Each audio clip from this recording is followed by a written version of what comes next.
Hey everyone, and welcome. It's Joe Brady here. We're going to have a little bit of fun today. Going to do a lot of stuff pertaining to color. So let's get started. And what we're here to talk about is getting great lab prints and some of the things that are involved as far as color goes and editing. And we're going to also go live into both Photoshop and Lightroom today. So today's session is sponsored by both X-Rite and Nation's Photo Lab.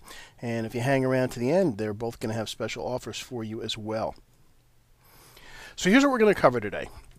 I'm going to start with monitor calibration and profiling. I'm not actually going to go through the process. I'm just going to kind of talk around it about 30,000 foot level. We'll give you links in our follow-up that go over the details if you want to see how everything works step by step. But other than that, no, I'm not going to go into that kind of detail. We're going to talk about color settings in Photoshop and how to get everything set up so it's going to be best for when you have your prints made. I'm going to go over the soft proofing process in both Photoshop and Lightroom and talk about color space conversions. And then what kind of things do you need to do to make sure that your lab is getting the best file, regardless of how you're going to have it printed. So how do you do this? What are the steps you need to take? Well, first of all, your monitor. Your monitor's got to be calibrated and profiled, and I'll talk a little bit more about that in a bit. Next, you've got to learn how to soft proof. Soft proofing is something that takes place in both Photoshop and Lightroom, and I'll show you how and where to do that, and we'll talk about setting up Photoshop's colors. I'm also going to give you some warnings about some misinformation that's out there. Someone asked, oh, hey, Chris Orwig is with us, so honored to have you with us. Chris asked, what monitors do I recommend? Now, the monitor recommendations I could give you would be personal ones. I am a big fan of the Azo monitors. They are kind of the Rolls-Royce of monitors. But generally figure you're going to have to spend, $700, $750 to get a really good graphics monitor. All right, so we get this monitor, whatever monitor you have. Whether you've got an Azo or anything in the entire continuum of monitors available, you've got to have your monitor calibrated and profiled. And these two things are part of the same process, but they mean different things. What calibration is, you're setting your standard settings. It's getting the brightness or luminance under control. You're dealing with the color temperature and the gamma or the contrast setting. Now, here's something that's a little bit of a debate. Actually, there is no debate, but let's just go over it again. There are some people out there, I won't mention any names, that are actually suggesting that you should set your monitor color temperature to 5000K. This is a bad idea. Bad. Monitors have a default color temperature around 6500K. That's where you want to be. The confusion is because you're looking at prints under a standard light that is 5000K. However, and there's lots of technical reasons for it we're not going to delve into today, but for some reason, a print looked under 5000K lights matches an image on a monitor at 6500K. So a good monitor calibrated to 6500K is going to match. So really just this, there's really no debate here. Here's the summary. No 5000K. Just say no to it. If somebody recommends it, they're wrong. There's not even up for debate. They're wrong. What you want is 6500K. Yes. Okay, to summarize, no 5000K, bad. Yes, 6500K. That's it. That's a simple one. Let's continue on. So, do you need hardware and software to do this? Yes, you do. And why? Because your eyes are too easily influenced, and your ability to judge color varies depending on what kind of state you're in. Have you had too many Red Bulls? Did you not get enough sleep, etc.? I'm going to show you a couple of examples that show you that. Oh, a couple of people are asking specifically about the Mac monitors, about the new 27-inch Thunderbolt, the iMac monitors. Can they be calibrated? Are they good monitors? Yes, they can be calibrated. Yes, they're good monitors. Downside, they're sRGB displays. That's the limit of their color space. For going out to a lab, not an issue. However, if you're doing your own inkjet printing or going elsewhere, might be an issue. So we'll get into that when we get into Photoshop. So let's take some examples of why you need some hardware and software to get your monitor under control. You guys may have seen this before. I've shown it before. I never get tired of seeing this graphic. I love it. You can download this from online. Just search on this guy's name, Edward Adelson, and you can download this image and prove it to yourself. Now you see this little checkerboard thing here. We've got the squares A and B. Well, what's amazing is they are exactly the same shade of gray, but because of the surrounding colors, your eyes are fooled. So what I did was I brought this image into Photoshop. I got the eyedropper and I sampled it, and they were the same. So to show that, I just created a couple of bars to put next to it, and you can see when I overlay the bars, now they look the same because they're surrounded by the same color. Take the bars away, and what's really funny, if you look at it, it's like the B, as you stare at it, starts to lighten up even though nothing's going on. Let's do that one more time. So stare at the square labeled B, which is looking now the same as A. Pull the bars away, and it's almost like it starts to lighten up on its own. So it's just something that your eyes do. Same thing can happen with color. Here we got these blue stripes. The ones on the left obviously appear lighter than the ones on the right. You can guess what's going to happen. I just pull away the black bars, and all of a sudden you can see they are actually exactly the same shade of blue. So you really need devices to get this under control, and that's what we're going to talk about. Oh, and a couple of other things. A couple of you asked, if you join me later, have to leave early, then no worries. This is being recorded. Just give us 24 hours or so. Could be a little longer, so we're supposed to get a really big snowstorm tonight, but we'll send you an email as soon as it is ready for viewing. So if you're sending out your files to a lab for all your printing, then you need something on getting your monitor profiled and calibrated. And these devices will take care of all the questions. You're not going to have to set the gamma. You're not going to have to set the luminance. It's going to do it for you. So here's why you need to do this, and I'm sure this happens to some of you. The most common thing I hear from my friends, particularly wedding photographers, for some reason, their prints come back dark. Well, that's because the monitor's set wrong. Or there's a color shift. Well, that's because the monitor's set wrong. Or some colors are good, but others are awful. That's usually something else. So what is going on? Well, stop and think about it for a second. Your monitor is the single most important thing in your workflow, because if you're doing your own editing, you're making your decisions based on what you see on your screen. If your screen's wrong, then what ends up happening is you're making decisions based on a false starting point, and your corrections and all the stuff you're going to do is really just going to be a waste of time. Let's take a look at some common things that happen, and this is what causes some of the trouble. So you've got an image on your monitor and you're looking at it, and it looks a little bit blue. So what do? You go into Photoshop or Lightroom, you do a color correction, add some yellow back into it, and great, now it looks good. But then you send that out and your print comes back yellow. Why? Well, it's your monitor was set too blue, as that frequently happens, because bright blue monitors make games look good, make movies look good, and make the internet look good, but they're not good for photography.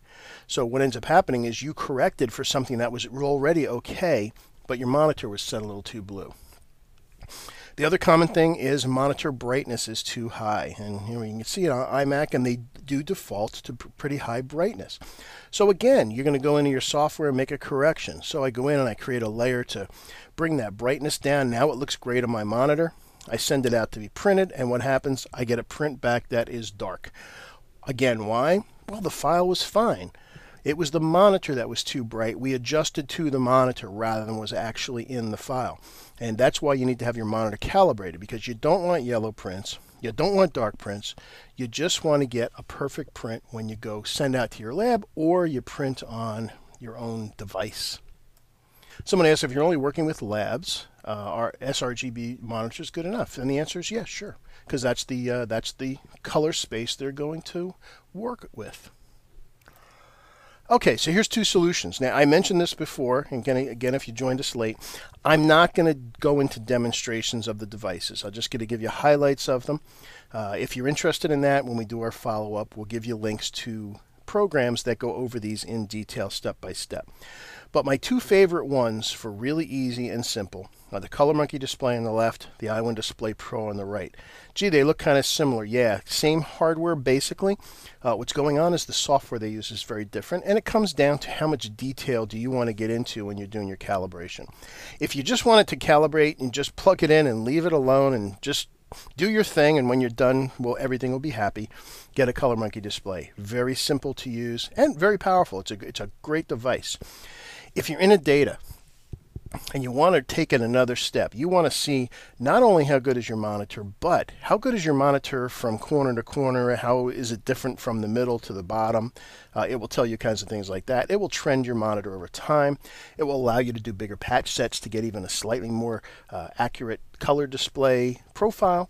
If you're into that, then the Iowan Display Pro. Now, one of the things that both of these devices have added is something called ADC, and this is what makes them really easy to use. Basically, they take control. As long as it's a monitor that recognizes this ADC thing, it will automatically take control of the gamma, the contrast setting, your luminance setting, everything, and you just say start and off it goes. It will calibrate your monitor and do everything for you without you having to make any adjustments on the monitor. You do not need to set your monitor to anything first. It will take control and put everything in the right place. They also do two other things. If you're in an environment where the light is changing a lot, then what you can do is have this automatic light smart control set. And what you do is you leave the device plugged in, the software runs in the background, and if the ambient light around the monitor changes too much, it will adjust the brightness of the display for you. Also, flare correct. If you have a monitor that has a very glossy screen, what it allows you to do is to take a reading off of that screen, and it will figure out how much the ambient light is reflecting back and causing a little bit. Really what ends up happening is you end up with a loss of contrast. So if that's the case, it will boost the contrast a little bit for you again automatically. Again, as I mentioned, we'll send you more details. I'm not going to do any more demo of the devices about this. We'll send you a link that goes over each of these in detail. It'll cover everything you can think of. Someone asked, Todd asked about lighting around the monitors. Actually, let me address that because that's a good point. You don't want to have a window light shining on your monitor. Your monitor the light should be behind you. If you've got lighting issues or overhead lights that are a problem, then I highly recommend get yourself a monitor hood. You want to make sure that the light hitting the monitor is much dimmer than the light coming off of the monitor. And if you do that, you're going to have a much more accurate display. But that's a good question, Todd. Thanks for that. So let's continue on. Okay, so our monitor is calibrated and profiled. Again, we'll send you links to webinars that go over that step by step. But we have a lot to cover in software and not that much time, so let's get this done. First of all, we're going to go over the color settings in software because there are some things that you need to know about, and there's some debate there, and I'll give you my recommendations. Also, Lightroom does things differently.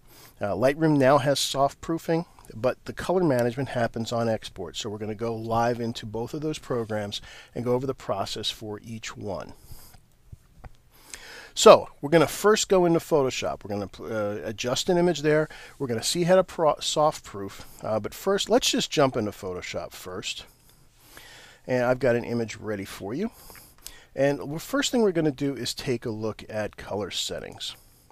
So if you go under Edit and come on down, and this has been here for years, so if you don't have the latest Photoshop, I think this is the same all the way back to CS2. So you click on Color Settings, and eventually we should get our menu. Where did it go? There it comes. Okay, little delay there. So let me just go to the Adobe RGB defaults. This is how it, actually that's not how it ships. North American General Purpose 2. If you've never gone here, this is where Photoshop defaults to. And you've got working space and color management policies. So let's go over these. First of all, working space. If your entire life revolves around sending out your images to a lab, then the North American settings are probably a good place to be. Me personally, I would not recommend that because I work in 16-bit Pro Photo on my images until I'm ready to send them out. So I don't want to go deal with SRGB until that point. I want to maintain all my data. So I will go to Pro Photo RGB. If you're just going to a lab, you can go to SRGB. I'm going to recommend you don't though. just for future use and for alternate uses of your images. So I recommend going to ProPhoto RGB. Working spaces for the rest of these does not concern 99.99% of you. You don't care about your CMYK working space unless you're a pre-press guy. And if you're a pre-press guy, you know about this stuff anyway, so don't worry about it. And this, again, this is pre-press stuff. Don't concern yourself. Color management policies. Again, the only one we're going to be concerned about is RGB. And what you want to have is preserve embedded profiles. That needs to stay there. You want to always have preserve embedded profiles on. Again, CMYK and gray, you don't care, just leave them alone. Then you've got some questions down here. Profile mismatches and missing profiles. So ask when opening is kind of annoying. Because if you have your working space, say, set to ProPhoto RGB, and you open up an image that's sRGB or Adobe RGB, it's going to question you every time. And if you're opening up a bunch of images, frankly, it's annoying. I just say don't ask. Just open the file, because since we have preserve embedded profile set, it's going to do that. It's going to leave the file in its state it was in. So if you're working in ProPhoto RGB and you open up an sRGB file, then nothing happens. Just think of it as how many crayons you have in your box. Well, it's giving you ProPhoto RGB is a box. Let's say it holds 1,000 crayons, and you're opening up something in sRGB and it's got 100 crayons. Well, fine, all the crayons still fit. Just leave it alone. Now, there are more options. I'll just open this real quick. By the way, if you go on a Nations Photo Labs website, they do have a guide that's specific for them. And some of the things I'm recommending for you are a little different. They're approaching it as you're only using a lab for sending out images. I'm approaching it as your images may go to different places. So keep that in mind. Conversion options, the Adobe, the engine, whatever the default is, leave it alone.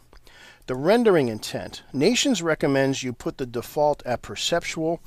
That's fine. It's not going to hurt anything, because what I'm going to do is go through the process where you're going to decide if you want a perceptual or relative colorimetric rendering intent. And if that's weird language to you, don't worry, it'll be all clear. This advanced control stuff, don't concern yourself again. So really, probably fewer options is best. This is what I recommend as the settings. I would set your working space at ProPhoto RGB.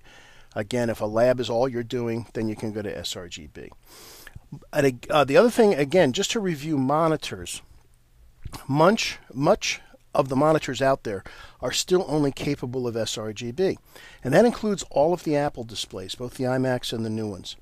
If a monitor has a bigger color space than an sRGB, believe me, they trumpet it. So if you go into a high-end NEC or one of the ASOS, one of the Samsungs, they will tell you if it's an Adobe RGB display. And that does give you more colors to view. And we're going to see the effect of that when we go into Lightroom. All right, so we've got our settings, and I have my own defaults. Here's my ProPhoto defaults, which have all of these things. And I'll just hit OK. So now where are we? Our monitor has been calibrated. We've got Photoshop set up. Now let's go through the soft proofing process. And what soft proofing allows you to do is see how your print is going to print based on a paper profile before you actually print it. And it's a beautiful thing. Oh, by the way, I'm going to be using Nations Photo Labs profiles. Now, most labs do not provide these to you or make these available. And what a factory profile does, or a lab profile does, is it lets you soft proof to how their printer is going to print before you actually print. In fact, let's do something cool. We're doing this for the same time right now. There's a utility on the Mac that's going to let me see profiles. So what I'm going to do is jump into this utility. Let's just let that fire up. Come on, there we go. And what I'm going to do is bring up sRGB. And here we see the sRGB color space, and that's lovely. Doesn't tell us anything really, other than that's how big it is. But where it comes in handy is when we compare it to something else. So I'm going to hold it for comparison, and I'm going to scroll way down. They're listed here alphabetically. And I'm going to take a look at the Nations Photo Lab Luster profile. And we can see that their paper has a bigger color space in certain colors and a smaller color space in other colors. So it's kind of interesting. So the white thing is sRGB. The color thing is now Nations Luster profile. So what it's telling me is that this paper is capable of printing much deeper, darker colors. You can see pretty much all the way around, blues, greens, red, yellows, and purples. However, it's got a little bit less capability on greens. Now, this isn't really that important to know because we're going to see the effect of this when we go to our soft proofing, but it's an interesting academic exercise. In fact, to compare it, let's take a look at their profile for metallic paper, and you can see it's got a different response. It's brighter in yellows. It almost goes all the way up to the pinks, but it doesn't have quite the depth. And if you've ever seen metallic prints, you can see by default they're not as dense as a luster print. So by knowing this, we can make adjustments to this in our software before we get there. Mike asks, is there a similar software for Windows? I'm pretty sure there is, but I'm not sure what's current. I haven't really kept up on that. So, yeah, I would probably have to recommend you do a web search for that. This is a utility that's built into the Mac, and I'll have to take a look and see if I can find somebody with a Windows machine to do that. Okay, so what I did was Nations allows you to download their profiles as we did for luster and metallic, and they have an instruction sheet on where to put them. Again, we'll send you the link for their little guide there. But let's go through the soft proofing process. So I've got my image here. I had done my edits. It's all ready to go. This is, by the way, this is the Colorado River just outside of Moab, Utah. A lovely sunset. And I want to see how it's going to print before I actually send it out to the lab. And here's the process. So I go to View, Proof Setup, Custom. And from there, I get my customized proof conditions. Now, I'm set for ProPhoto RGB right now. And if I switch back between my different rendering intents, guess what? Nothing's going to happen because ProPhoto RGB is pretty much the entire visible light spectrum. What we want to see is, all right, if I'm going to have this printed on luster paper, what's going to happen to the image? So I click on the device to simulate, and I scroll all the way down past all my printer profiles. And again, that's the beauty of having them listed alphabetically. Here is the luster profile. Now, do you see what just happened when I did that? I got a little bit of change there. And what I'm going to do is switch back and forth between perceptual and relative colorimetric. By the way, saturation and absolute, stay away from them. The only two that concern you as a photographer are relative and perceptual. These two will just cause you trouble, so stay away. In fact, in Lightroom, when we see that, you'll see they've done away with those. You just have the two choices. Now, Nations does recommend a perceptual as a default. And that's fine. That is a safe way, but I'm going to show you where you might not want to do that. So we've got perceptual. Let's take a look what happens under relative colorimetric. And you can see a change. So one more time. Now the fact that there's a change means there are colors out of gamut, because relative and perceptual deal with colors that are beyond that particular paper's ability to print. So it has to do something with them. And it's going to be different depending on the image. If you have to stick with one, perceptual is a good default. It creates the most pleasing lifelike conversion. However, you might be losing some density in color. As we see here, me personally, I like the effect of relative colorimetric for this image. So that's where we're going to go. Now, while we're here, let's take a look at some of these other boxes. First of all, this simulate paper color, simulate black ink thing. Shouldn't be there. I'm sorry, this has been in Photoshop for years, has several versions, and it just doesn't work well. In fact, if I turn it on, look how dim everything gets. And a luster print has got a lot of pop to it. The problem is the simulation is way too strong. The reality is maybe somewhere towards this simulation, but really the answer is, I'm sorry, it just doesn't work yet. Ignore it. Black point compensation should be on. I've never come across an area where it should not be. So that said, I would like to see Photoshop in its next version get rid of these and hide them under an advanced options. Preserve RGB numbers is another one. Never touch it. It's going to wreak havoc. It's got scientific uses. That's it.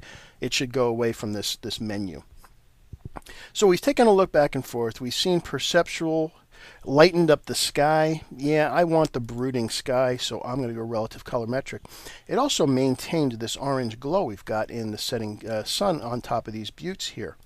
Now, while we're here, we also have an option to check under View the Gamut warning, and this will actually show us which colors are beyond the paper's ability to print. So you see we got this lime green here. And if we look at the view, we can see proof colors is checked, which means we are looking at this image through the paper's profile. This is the effect the paper is going to have on the print with the conversion, the rendering intent that we chose. The Gamut warning shows us which colors are out of Gamut, meaning these are the colors that are going to move. Now, by the way, excuse me. By the way, if you do this the first time, you're not going to get this green. It's going to be gray, which can be kind of hard to see on top of certain colors. So just so you know, under Preferences in Photoshop, if you go to Transparency and Gamut, you'll see a Gamut warning color. And the default is something around here, which can be almost impossible to find, particularly if you have an image that just has a little bit out of Gamut. So I prefer this kind of lime green because it's just easy to see. So yeah, that's where you can change it there.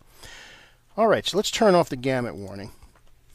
Now, as we looked at our proof colors, let's go back to the Proof Setup Custom. If we look at the difference between our luster profile, let me go way back up to ProPhoto a second. Here's ProPhoto. You can see when I did that, the intensity of this orange came back. The ProPhoto orange was much better than what the paper is capable of printing. Understand there's nothing you can do to make a paper print that bright and orange if it's beyond the paper's gamut. It's just beyond the limit of the paper. So what can you do? All right, well, let's go back to our paper profile again. Sorry, I got so many profiles in here. Okay, so here's our luster paper, and we see that we've lost some intensity here. Again, relative versus perceptual. Pick the one you like. So as I stare at this again, let's see, what do I like better? Yeah, you know what? The more I stare at it, I think I might like the brightness of the perceptual. What do you guys think? Yeah, let's leave it at perceptual. Because what I'm going to do now is I've got my perceptual rendering, and I am continuing to look at this image through the proof colors. So what this allows me to do is to create an adjustment for the image through the profile. And this would just be specifically for that profile. So what I'm going to do is I'm going to create a new layer, and I'm going to change this layer. I'm going to fill it with 50% gray. You think that's handy. What did that do? Well, I'm going to change this. This is called the blending mode. I'm going to change it from normal to overlay. And what the blending mode does is anything I paint on a layer that's 50% gray has no effect on the image below. However, if I paint with white or lighter on top, it will lighten the layer below. If I paint with black, it will darken.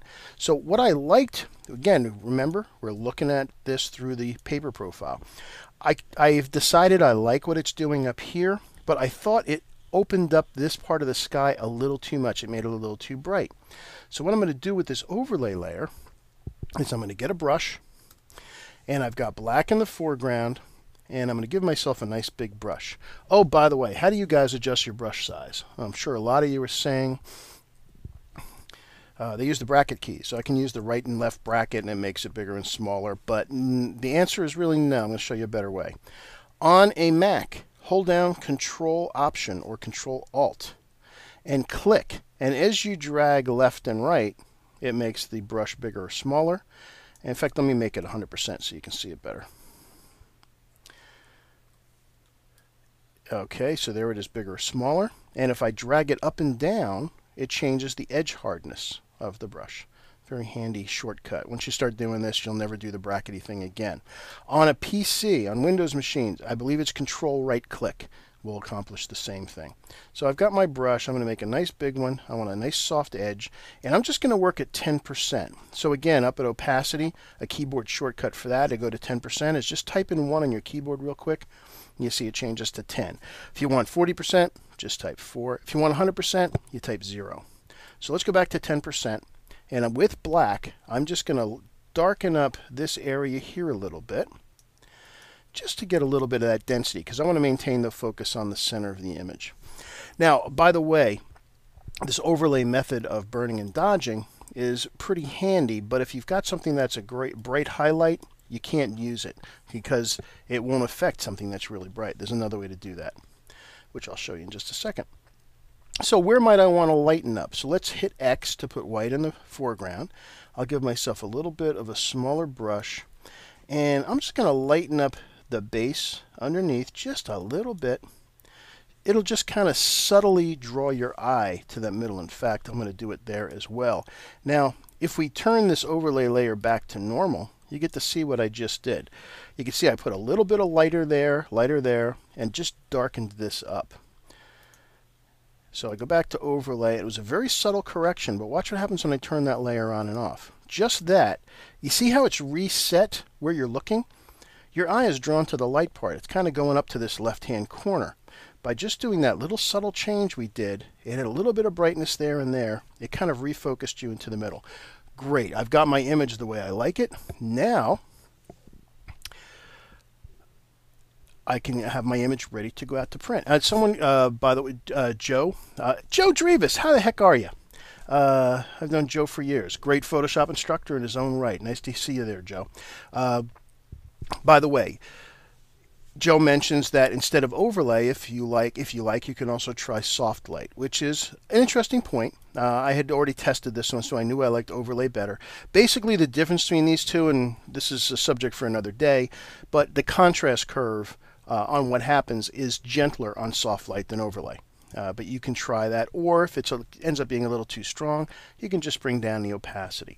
So again, I'm looking at my image through the proof color. So we're seeing it through the paper. Now it's ready to be converted out to the lab.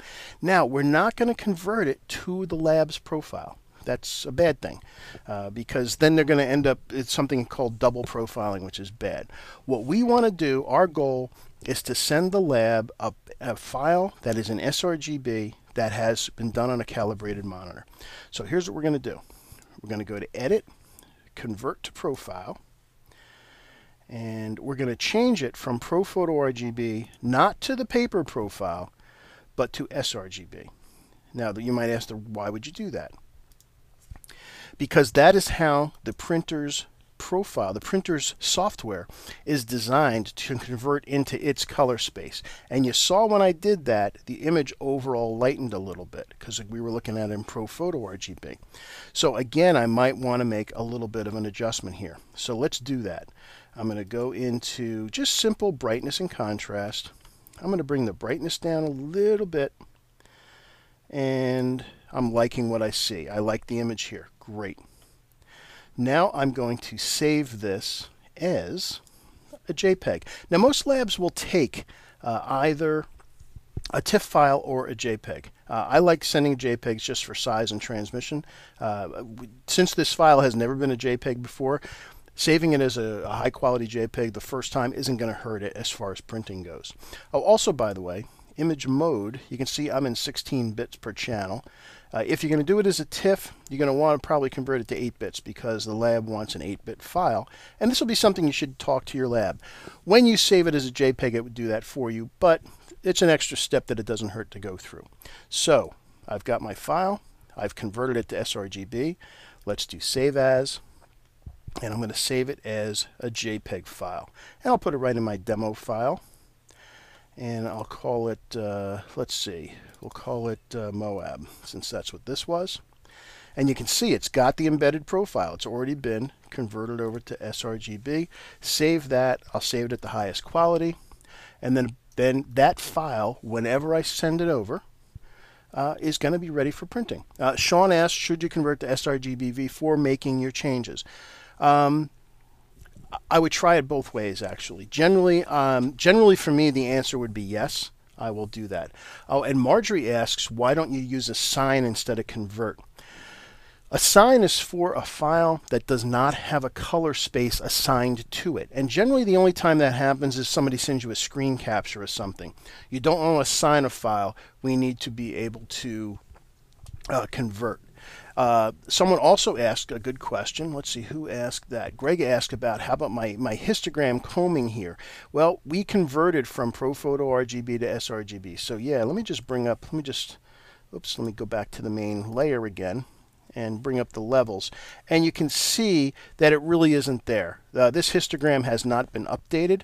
Once we converted from ProPhoto to sRGB, you do get a clean histogram. So if we look at it, you can see here we've got a completely clean histogram with nothing, no bad holes, and that's what he's mentioning. But good catch. Okay, so this file is ready to go to the lab. That's pretty much an overview. How we Photoshop. Now let's go take a look at Lightroom. Oh, and one other thing. Tony asks, if you're printing on an 8-color printer, should you convert to sRGB? And the answer to that is no. 8-color printers have much bigger color spaces than sRGB. I've done some programs on fine art quality printing. You can take a look for those. And Bruce asks, where are these questions being displayed? And unfortunately, Bruce, I'm the only one that gets to see the questions. It has something to do with the administrator function of this presentation software. So sorry about that. I'm the only one that gets to see them. All right, so we're done with Photoshop. The next step is to go into Lightroom. Now, Lightroom does things with color differently. Lightroom basically is two functions. It's an image organization software, and it's a giant, basically Adobe Camera Raw. And the actual conversions don't actually happen until you export that file to somewhere else. So let's jump into Lightroom and see. And for Lightroom, we're going to go a little different. We're going to do a portrait and see what happens. Now, this is Lightroom 5. This is the latest version, and it's added something. So if we click on an image, oops, I got my friend Bethany here. Some of you might have seen her on some of our webinars. Okay, so let me go in the Develop module, and as soon as I go into Develop, you see something here under the image called soft proofing. So here's the image. This is there is no color management again yet. Lightroom by default is working in ProPhoto RGB. It's actually a slight variation of it, but that's too technical. It's working in ProPhoto RGB. The conversion is going to happen on export, but we still get to soft proof to the profile. So to do that now in Lightroom 5, you click on this soft proofing button. And when we click on that, you see up here, create proof copy. We can do that. We'll click on create another copy, and it creates a copy of the image. Now, we've got our histogram here. And you might notice that these things have changed. In fact, if we go back to the original and turn off soft proofing, this is the shadow warning that's showing what you've got that's solid black, which is fine in this image. And this is showing you any highlights that are clipping, which in this case there are none. When we go to our soft proofing copy we just made, now we've got two new icons here. The first one is showing you what parts of the image are beyond your monitor's capabilities. So if there's colors in this image that are beyond sRGB, it will show you that. And you can kind of see, it's very subtle, it's hard to see here, but as I go over it, if you look at her hair in here, you'll see a slight change. It's very subtle there. Now this one is where are the areas that are going to print. Now, unfortunately, if you have just a very little bit, you might not see a color shift. I'll see, oh, in fact, here's another image we can do. Here's another image, and I'll show you where that's going to show up as soon as this finishes loading. Actually, I happen to know over in the fire, kind of that same bright orange that we ran into before. You see the red just showed up. Now, we are soft proofing, however, to Adobe RGB. So what that was showing you is, in this particular image here, there's even colors that are beyond Adobe RGB. And there's nothing you can see this really bright orange in here. You see how it's turned red? That's showing you those are the colors that are beyond even Adobe RGB. But we're going to worry about converting to sRGB. So let's go get our profile. So again, I didn't show you where the profiles go. It's different on Windows versus Mac, and on Windows, depending on which version you have, it's different. Again, if you go to Nation's Photo Lab, we'll send you the link. They have a little guide, a PDF guide that will show you where these things go when you download them. So I click on Profile, and here's our Luster profile, which I've loaded in. By the way, if you go into Lightroom and you've loaded in the profile, Photoshop automatically sees it. Lightroom, you got to go tell it you want to use it. So you would click on Other, and it will then go to a menu that shows you all of the profiles in your system, and you can just click on the ones that you want to have show. So we had already chosen the NPL. the Nations Photo Lab luster. So let's click on that. And now we're soft proofing. And notice now we just have perceptual and relative. So let's take a look at relative. And then we can look at perceptual. And they are subtle, but they are different. And this is, again, it's a choice. This is a flavoring choice that you need to decide. Oh, here's that nasty simulate paper and ink thing. Bad. Just ignore it. I wish they'd stop doing it. So, turn off. Perceptual, relative. Now, relative does have a tendency to make things look a little bit darker. Perceptual is generally considered a little bit of a smoother, nicer kind of conversion. In this case, I'm not sure which one I like better. I think I'm going to like perceptual better only because relative made this purple area here go a little bit extra purple, and it took away from the subject. However, perceptual also did lighten up this area, I think, a little too much for my liking. I liked it darker. So what I'm going to do is go to perceptual, and then I'm going to just add a graduated fill. Again, this is not meant as a Lightroom demo, but I'm just going to create a graduated fill here, and I'm going to darken that side of the image a little bit. And remember, we're just doing it to this copy because this is just the one that we're going to do our conversion over. I'm going to increase the contrast a little bit and click done. So now I'm looking at it again through the luster profile. I've decided for this image I like perceptual. Again, turn off paper and ink. And now I'm looking at the image, how it is going to print on that paper. And that's the beauty of this. That's the beauty of this whole entire process. Now, now somebody asked, is soft proofing available in Lightroom 3? And the answer is no, unfortunately. Jim also asked, is there a better or preferred for final export Lightroom or Photoshop? It depends on which versions you're at. If you're at Photoshop 6 or Creative Cloud and Lightroom 5, it's a toss-up because finally both of those programs use the same color engine behind the scene. If you're on an earlier version, they unfortunately use different color engines. That's why if you had Lightroom 4 and Photoshop 5 and you sent images back and forth, you'd often see a color shift. It was a really bad situation. That's a big reason for going up to 6 in Photoshop. When you're sending out for a lab, as far as which is better for the final export, it's a toss-up. It really doesn't matter. If you're going out to your own printer, then it depends on which printer you're using. I do find that if you're using a printer that has an export module rather than using the print module, I find that better from Photoshop. But again, we're dealing with lab stuff today, so for that, it's a toss-up. It doesn't matter. So again, we're looking at our image. This is our proof setting. Again, stay away from simulate paper and ink. We've decided we like luster. I made a slight adjustment to the depth of the image over on this side. So now I'm ready to send this out to my lab. So again, nothing, remember, in Lightroom, it is non-destructive editing. Everything I've done, nothing's happened to the image yet. So this happens when I go to my actual file export. So I'll go to File Export, and I get my export module. First, I need to tell it, well, where do I want it to go? So I'll choose my folder. And I typically, when I'm getting ready for a print job, I have a folder that is, actually it might be on my desktop. Let's take a look here. I have a folder that is for my stuff ready to go out to print. Let me see if it's under my JB. There it is, for lab. So I open that up and I say, okay, that's where I want to send this image. Click on choose, no renaming or anything, and I will send them a full quality JPEG in SRGB. Here's where that conversion takes place. I'm not going to resize to fit. I'm going to send it out at full res.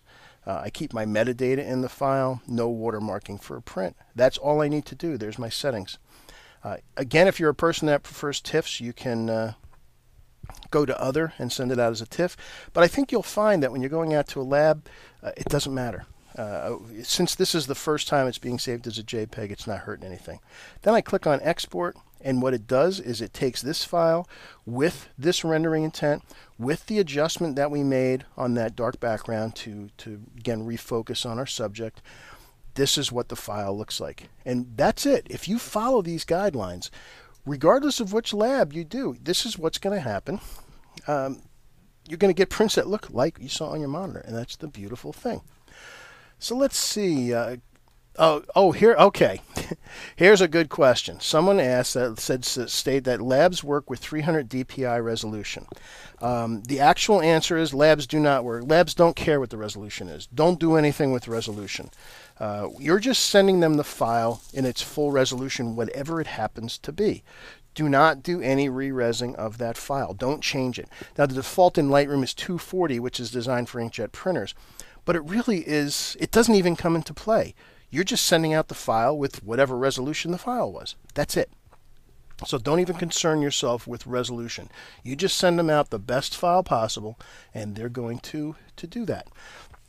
Now, Eduardo asks, now, can I now delete this file from Lightroom? And the answer is, yeah, you could. Understand that it's not a file. That's one of the beauties of Lightroom. What it is it's kind of a simulated file. It's another variation. It's a thumbnail. It's not a copy of the file. If you don't want to see it anymore, you can certainly delete it. It's not going to hurt anything. All it's doing is you're saying, when I go back to my original file, please make these adjustments to the file when you export it. But it's what's called a virtual copy. You didn't really actually copy it. You just created another thumbnail with those settings, which then get applied on export and not until. Now, Philip asked a question, how do you deal with colors that are out of gamut when you identify them in soft proofing? It's a good point. The problem is that when a color is out of gamut, that strictly means it's out of gamut. You can't print it. It's a color that is beyond the printer paper combination's capabilities to print that color. It just can't. It's typically something that's very intense. That's generally where that happens. So what the soft proofing shows you is it's going to show you how much that color is going to change. Can you adjust it? Not really. You can adjust the colors around it so that the relationship might change a little bit, but you can't make a color that's out of gamut print. Just by definition, out of gamut means this is a color that this paper cannot print. So it's just what it's showing you is you might want to adjust images, contrast, saturation on other parts, or color tone so that happens. I have done programs specifically on soft proofing in Lightroom and techniques you can use to minimize that or to adjust for that. Again, way beyond the scope of today's program. Let's see, any other questions before we get back? Let's see. Adam asks, here's another good question. Will sharpening be affected when soft proofing is checked? Can you soft proof and adjust sharpening for that paper type? You can adjust sharpening. Sure, you can make any adjustment that Lightroom is capable of. So to that point, if I go to detail, sharpening is not something I would typically do to a portrait, but just for giggles, let's do it.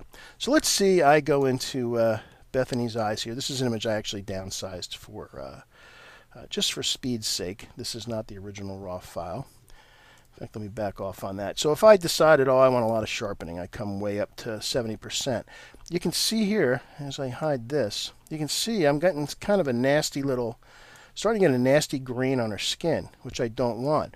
But maybe I like it around the eyes. Well, typically I would do this at a much lower level if I was going to do it all on a print, or on a portrait rather. This is something I do more in a landscape. But I can selectively change that by using the masking slider, and which is kind of worthless as you see it here. What you do is hold down the Alt or Option key, then click on here, and it turns the entire image white. I can then drag it over it, and it starts to create a mask, and it shows you, okay, this is what I will sharpen. Just the stuff that's in white. So maybe I would do something like that to a portrait. Again, I probably wouldn't sharpen a portrait, but that's how I would control it and not have that grain showing up. So again, we're getting a little too deep into Lightroom. Let's kind of steer back. Now, Harry asked, okay, just to clear this up, he said, why to export to the lab with sRGB instead of a TIFF? They're two different things. sRGB is the color space. TIFF is the file type.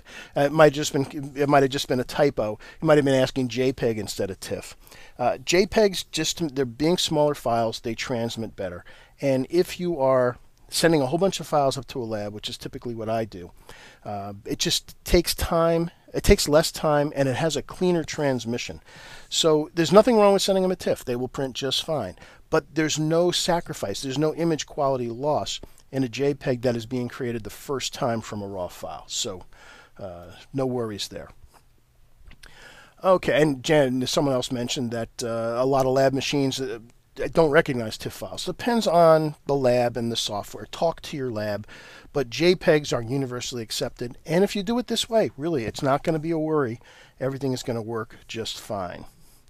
I'm just about running out of time, so we got to finish up. Let's finish up a little bit of business here. So let's summarize first what we've covered today. First step, if you got nothing out of today, other than calibrate and profile your monitor, I'm happy. You've got to do this. If you're doing your own editing, you got to profile and calibrate your monitor. Because other than some of the really high-end displays, no monitors come calibrated out of the box. They're typically too bright. They're often too blue. And that's because it makes movies and the internet and games look great. It's lousy for photography. In fact, the first time you actually calibrate and profile your monitor, it might look a little dimmer and yellower to you. Something your eyes will adjust to almost immediately.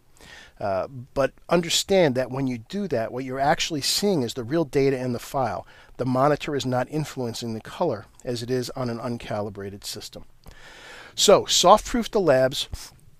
One of two ways. If your lab, like Nations, offers you an ICC profile, then soft-proof to their profile. If you don't have their profile available, it's actually not a big deal. It's not going to hurt you. Soft-proof to SRGB. Same thing. Because the SRGB is the file you're actually going to be sending them. After you've made your adjustments, then convert the file. Do not assign. Convert the file to SRGB in Photoshop. In Lightroom, export to SRGB. The reason you don't convert to the lab profile is because the lab software is expecting an sRGB file. They're going to then convert it into their color space, which is their profile. They know how to do this. Every lab that I deal with knows how to do it. If I'm having a print on paper or metal or canvas or books done, whatever lab I use, as if you go through this process, then that beautiful result is you get back prints that match your monitor, and it will happen consistently. The only time I've had this not happen is if a lab says, oh, we did you a favor and we upgraded you to our premium service, and we decided to make adjustments for you. No, don't do that. Just print my files the way I sent them to you, because if you do it this way, you're going to consistently get great prints back from your labs. That's why. So again, thanks to Nations and thanks to X-Rite. Thank you guys for the great questions. I see a bunch of friends joined us today. Thank you for that. Good to see you guys all again online. Hope to see you in person. So until next time, everybody be well. Hope to see you again soon. Bye-bye.